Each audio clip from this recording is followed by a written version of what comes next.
Okay, we're going to talk about organic nomenclature. This basically is about naming carbon compounds from their structural forms, or by looking at their structural forms, see what their names are. For example, in the slide here, this is called 4-ethyl-2,3,4-trimethyl heptane. And we're going to see where that name comes from so that you can see what the structure has to be from the name, or by looking at the structure, in other words, the way the carbons are arranged, what the name has to be. We're going to start off with the simplest case. They are called alkanes. They have only carbons and hydrogens. That's all that there's going to be in the molecules. And these are using the IUPAC rules for doing so. Now, every carbon bonds 4 times. It's either going to bond to other carbons or it's going to bond to hydrogens. Now, of course, hydrogens can only bond once, so hydrogens are always going to be on the outside of these molecules. Carbons will form the chains. All of these names end in the letters A and E. That's why they're called alkanes. The beginning part, which is called the prefix, depends on how many carbons are in the chain. And you can see the list here. So if we only have 1 carbon, then it's going to be called methane. If there are 2 carbons, ethane, 3 propane, butane, pentane, and so forth. Probably have heard of, for instance, octane, which is in gasoline. Octane would be a chain of 8 carbons. All of them end in A and E.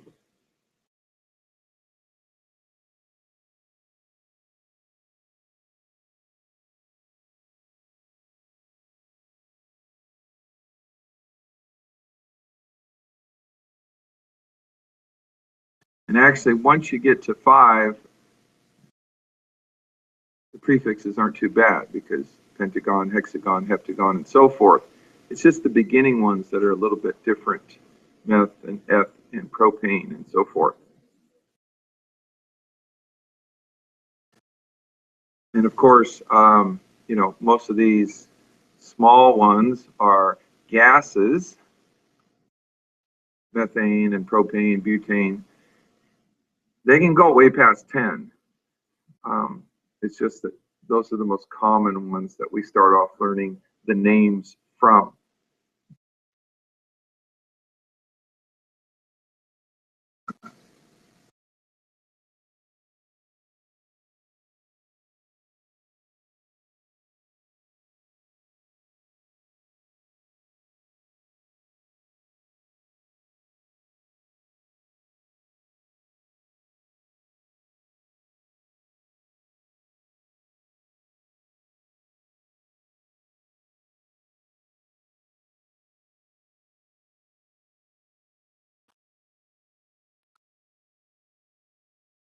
Now, the chains do not have to be in straight lines.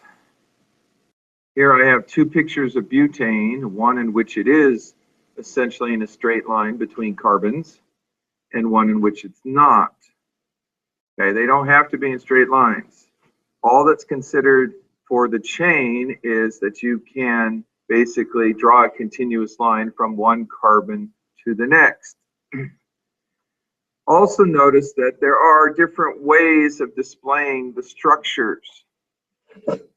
This first one that we have with our butane, where you have lines in between all the different atoms, those are showing all the single bonds. That would be a structural form. Next to it, we also have butane, but we call that a partially condensed form. The only lines that we've shown are the ones between the carbons. So the lines again represent the bonds. So here we're only showing the bonds between the carbon atoms, whereas in this original one, we not only showed it between the carbon atoms, we showed it between the carbon and hydrogen atoms as well. Here would be a straight chain in which you have just the bonds between carbon atoms shown. And then you can have a fully condensed form in which you don't have any lines at all. So here it's CH3, CH2, CH2, CH3, no lines, but these are all basically representations of the same molecule. Okay, so two important ideas. First of all, you don't have to have straight lines.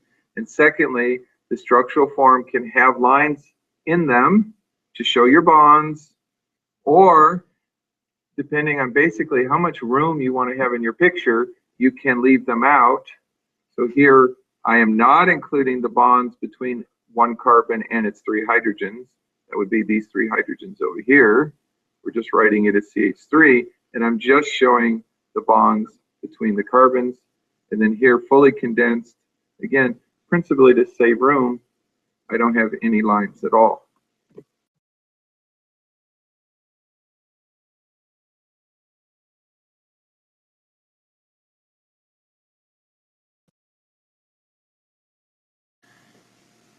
Same thing, but now an example of hexane. We have 6 carbons, 1, 2, 3, 4, 5, 6, which again can be in a straight line, but does not have to be in a straight line. These are the same thing as far as we're concerned, because I can still basically just go continuously from one carbon to the next. There are 6 of them. So it's still hexane, partially condensed form, and the fully condensed form. Just another example with 6 carbons this time instead of 4 carbons. But if I have a different number of carbons, then I have a different prefix in front of the A and E letters.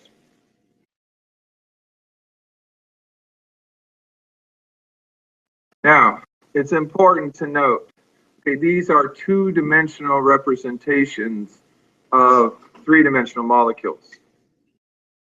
Okay, so they're not really accurate from the standpoint of what's going on in reality. You know, here's my 2D diagram. Straight lines, up and down, left and right. But the actual molecule, you know, you've got your carbon atoms, which, you know, if you think about it, carbon is really like at the center of an equilateral pyramid. In other words, the bonds are occurring at each of the corners of a triangular equilateral triangle pyramid. That's where either another carbon is or the hydrogens are. Sometimes you will see these done actually with what are called stick models.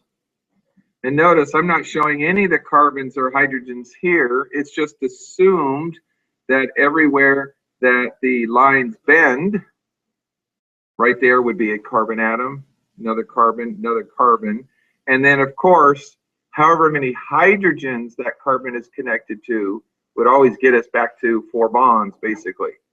So a carbon that is right here, well, it's bonding to one carbon there and another carbon over here, but it's also got to be bonded to 2 hydrogens. They're just not shown. It's assumed because, as you notice, we kind of get the same pattern over and over again. The ones on the ends, hey, they have 3 hydrogens. The ones in the middle all have 2 hydrogens. It doesn't matter how long it is, that's always going to be true. The ones on the end will have 3, and the ones in the middle will all have 2. And so that's why you can get away with things like the stick model. But it is a 2D representation for simplicity's sake in what we're doing. So again, I mean, to get back, we want to be able to draw out the model if we have the name, or if we see the picture, be able to write down the name. Now, if a carbon bonds with more than 2 other carbons, a branch has been created. The branch is called a substituent. Basically, what's happened is we have substituted the bond between a carbon and a hydrogen for another carbon.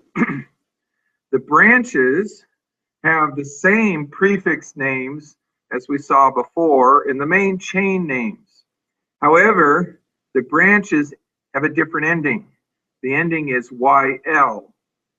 So we had a methane chain, that would be one carbon. Well, we can have a methyl branch, that would be a branch with one carbon, and I'll show you some diagrams in just a moment. We can have an ethyl branch, which would be a branch with two carbons, propyl 3, butyl 4, pentyl 5.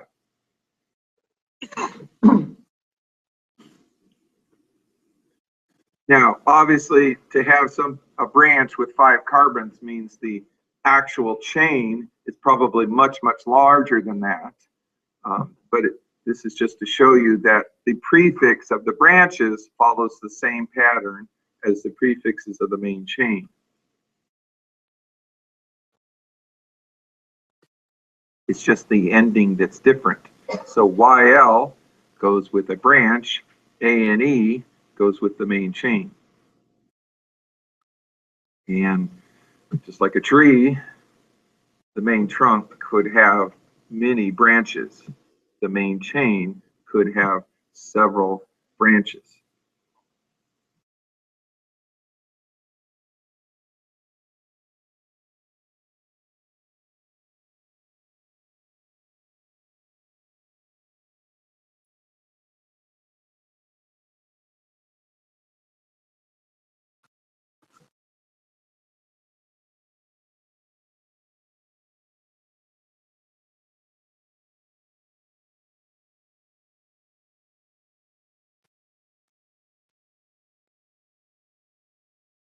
So here are a couple of examples.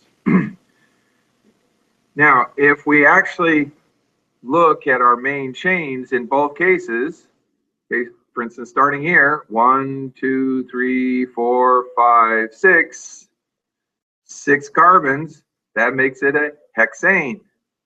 Same thing here, 1, 2, 3, 4, 5, 6, hexane. But both of these have branches.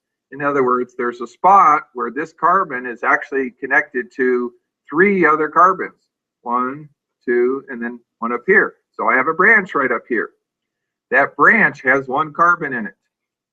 So it's called a methyl branch on that hexane chain. This branch has 2 carbons on it. So it is an ethyl hexane. So we add the branch name in front of the chain name. Also notice that there is a number that goes with the branch. Okay, it tells us which carbon of the main chain the branch is on. So this first one here, it says 2-methyl, because if I start here, 1, 2, 3, 4, 5, 6, that branch is on the second carbon. On the other hand, if I start on this one here, 1, 2, 3, this ethyl branch is on the third carbon. Yes?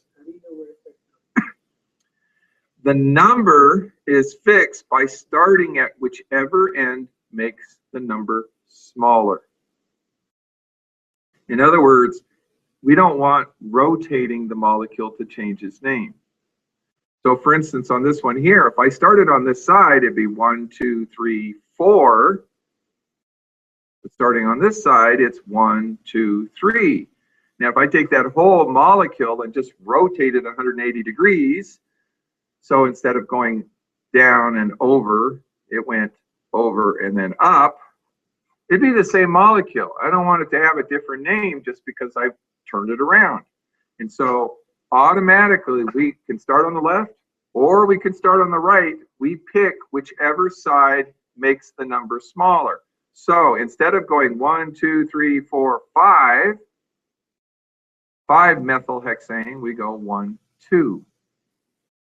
We always start on the side that makes the number smaller. So note, it's 2-methyl hexane, not 5-methyl hexane. And the second one, it's 3-ethyl hexane, not 4. Again, we just start on whichever side makes the number smaller. Because if I have something and I rotate it, it's not different. So I don't want a different name just because I'm looking at it from a different side.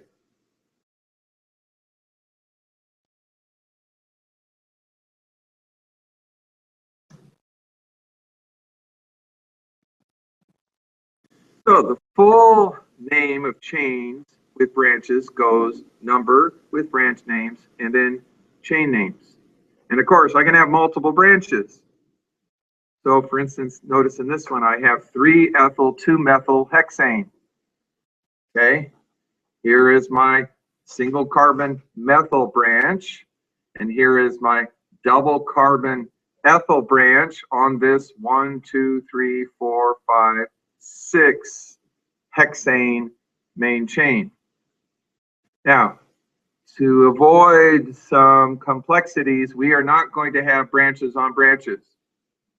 So in other words, we're not going to consider like going this way, and then this is some kind of branch, and then it has a branch off of it. So our main chain, 1, 2, 3, 4, 5, 6, and then it had 2 branches off of it. Branches are arranged alphabetically. In other words, E for ethyl comes before M for methyl. It's not the numbers that determine, it's the letters of the branches. So again, if I start here, 1, 2, 3, the ethyl branch is on the 3rd carbon. The methyl branch is on the 2nd carbon. If I had started on the other end, 1, 2, 3, 4, this guy would have been 4, this one would have been 5. 4 and 5 are larger numbers than 2 and 3. So that's what determines which side I start on. Again, with multiple branches, the starting side makes as many numbers as possible smaller, and the branches are arranged alphabetically. So if there's a 3-carbon branch, that's propyl. Okay, propyl would come after methyl because P comes after M alphabetically.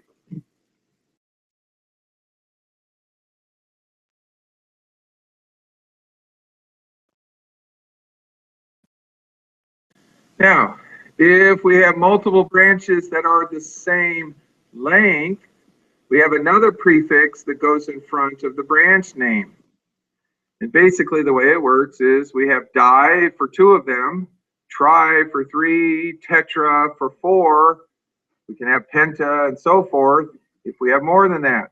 In other words, in this particular case, I have 2 single carbon branches, so 2 methyl branches. So I call this dimethyl. And each one gets its own number depending on which carbon of the main chain it's located on. So this branch here is on the 2nd carbon. This one is on the 3rd carbon. So this became 2,3-dimethyl hexane. So if we have, again, multiple branches of the same length, we get another prefix in front of the branch name, di for 2, tri for 3, and so forth. We still start from the side, so the numbers are smaller. If the branches happen to be on the same carbon, we list the numbers twice. So for instance, let's say that this branch here went down here instead of up there, so that they were both on that 2nd carbon, then we would have called it 2,2-dimethyl hexane. So we're going to have a number for every single branch. Please note that as we're doing this, it kind of showing you where everything is. In other words, the hexane part, that tells you 6 carbons. And the methyl, hey, that tells you single carbon branches. The di, hey, that told me there were 2 of them. And the 2, 3 here told me what carbons they were on. So there's always going to be this one-to-one relationship between what the name is and what the actual structure should look like.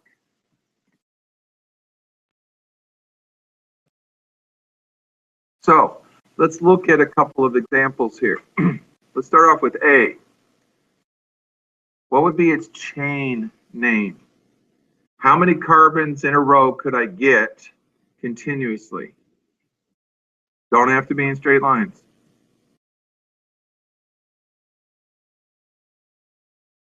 Okay. 7, heptane. For example, could start here. You go 1, 2, 3, 4, 5, 6, 7. Now, you say, well, what about up here? No problem. 1, 2, 3, 4, 5, 6, 7. The actual path is not important. It's how many. Okay? And the bottom line is, if I start down here and then go up and then across, it makes that a branch. If I start up there, come down and then go across, it makes that one a branch. Remember, these are 2D representations of a 3D reality. These, if in terms of rotation, would look like they were identical spots. It's just they're in a different part of, remember, the 4 corners of an equilateral pyramid. So that's the first part. We know it's a heptane. Now we got to look at our branches. Well, I have one here, one there, one there. So I have 3 methyl branches. So that would be trimethyl. Where are they?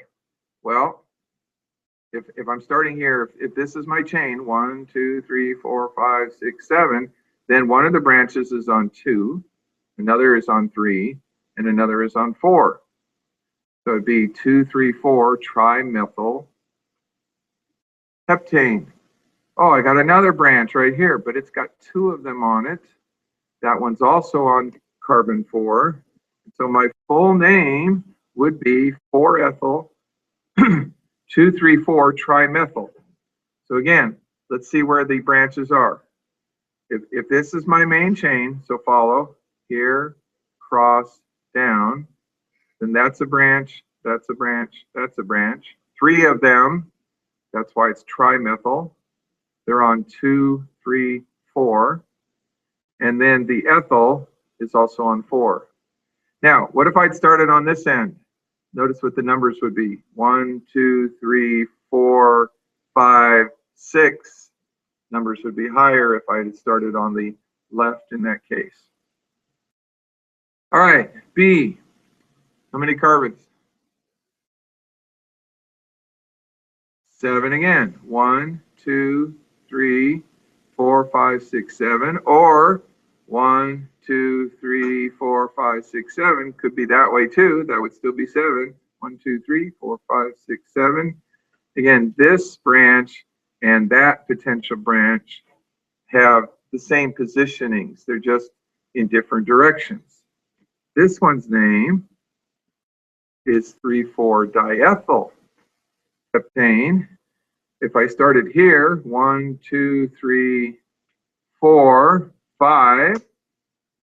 But if I start here, it's 1, 2, 3, 4, and so forth. So I'm actually going to start on the right here. And again, I don't really care whether that's the branch or that's the branch. Either way, they're in symmetrical type positions. What's important is here's my chain, 1, 2, 3, 4, 5, 6, 7. Here's one branch with 2 carbons.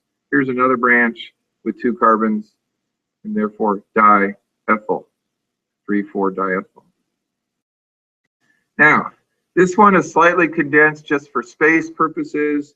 I should have put another line in there, but did not, again, just for space purposes. But there's 2 carbons there, so there would be another line right there. C, how many? 8. 1, 2, 3, 4, 5, 6, 7, 8. Okay, so this one is an octane. Now, what do we have on it?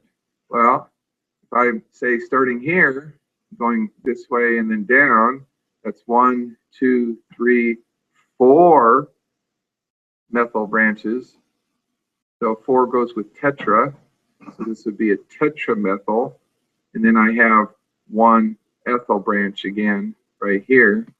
So my full name would be 4-ethyl 2,3,3,4 tetramethyl octane.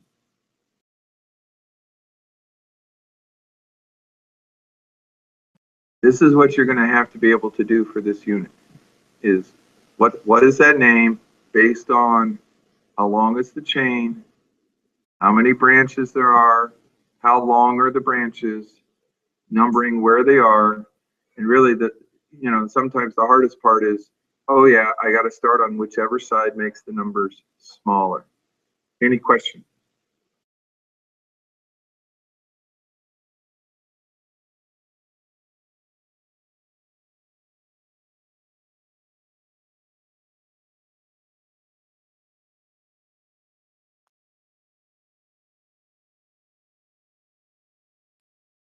Now, a little bit of vocabulary here. The term isomer. Isomers are different structural forms of the same molecular formula. They have different names. However, they have the same number of carbons and hydrogens. So, for example, this first one here, this is hexane. 1, 2, 3, 4, 5, 6. 6 carbons, main chain, no branches. Okay, I can just go right from one carbon to the next. There's no carbon that's connected to more than 2 other carbons. All the in-between carbons are only connected to 2 other carbons. However, I can also arrange it as a 2-methyl pentane. Notice that here I have 1, 2, 3, 4, 5 with 1 branch. So I still have 6 carbons. And if you count them up, there's still 14 hydrogens, but the main chain now is only 5 carbons long. Again, 1, 2, 3, 4, 5. Doesn't matter if I went this way, 1, 2, 3, 4, 5, that would just make that the branch. And then since it's got a 1 carbon branch, it's a methyl. And since it's on the second carbon, if I start on the left, excuse me, start on the right here, 1, 2, it's a 2-methyl pentane. This is what isomer means.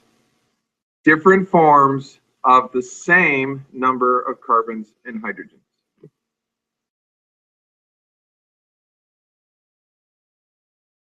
So our first assignment in this is just basically going to be practice of the names. You're going to get structures to work on, see how many there are in the main chain, figure out where the branches are, give names to the branches depending on how long they are, put numbers down for what carbon they're on.